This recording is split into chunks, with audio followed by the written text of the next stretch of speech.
যে এই জুলাই গণঅভ্যুত্থানে সর্বাধিক ভূমিকা রেখেছিল বেসরকারি বিশ্ববিদ্যালয়।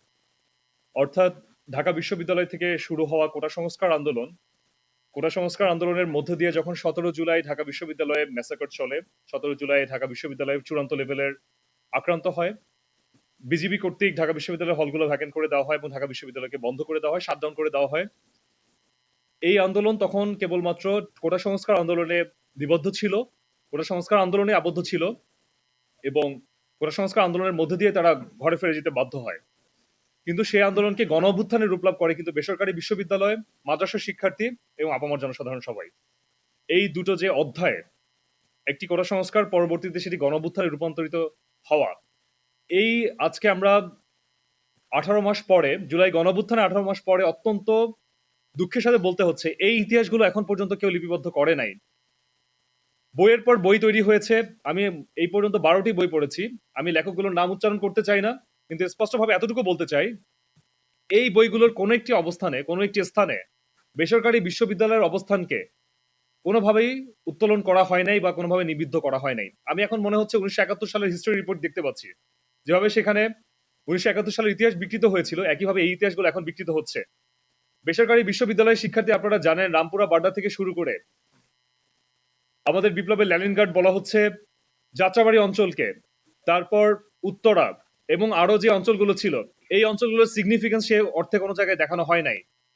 এমনকি 5ই আগস্ট প্রত্যেকটা বিশ্ববিদ্যালয়ের ক্যাম্পাসে হামলা হয়েছিল, সেই ফুটেজগুলো এখন আমাদের কাছে আছে।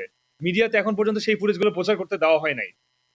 সাংবাদিকের ঔদাসীনতা বলবো নাকি উপর থেকে প্রেশার, সেটা আমরা এখন পর্যন্ত বুঝতে পারছি না। যদি সেটি হয়ে থাকে, তাহলে আমি এই দাবিও তুলতে চাচ্ছি যে মিডিয়া সংস্কার করা হোক, গণমাধ্যমের স্বাধীনতা নিশ্চিত করা হোক। সেটির সাথে আরো আরো অনেকগুলো বিষয় রয়েছে। আহত নিহতদের গ্যাজেট নিয়ে অনেক কথা চলছে। আমার পাশে উপস্থিত আছে এআইইউবির একজন শিক্ষার্থী। সে একজন জুলাই যোদ্ধা এবং জুলাইতে ব্যাডলি ইনজুর্ড হয়েছে, স্নাইপারের আঘাতে ইনজুর্ড হয়েছে। সেও আমাদের সাথে বক্তব্য দিবে কিছুক্ষণ পরে। কিন্তু আমি যে বিষয়গুলো বলতে যাচ্ছি, এই আহত নিহতদের গ্যাজেট নিয়ে আরেক ধরনের দুর্নীতি হয়েছে।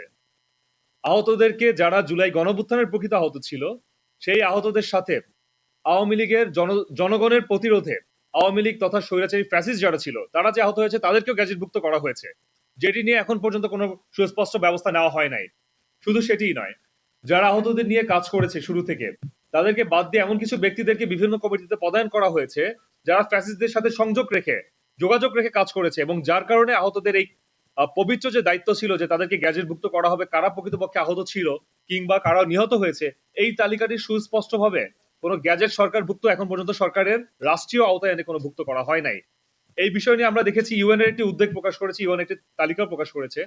ইউএন বলি বা অন্য যে কোনো সংস্থাই বলি, তারা কিন্তু আমরা যদি ইনপুট ঠিক মতো না দিতে পারি, তারা কিন্তু সেটি করতে পারবে না, করা সম্ভব নয়।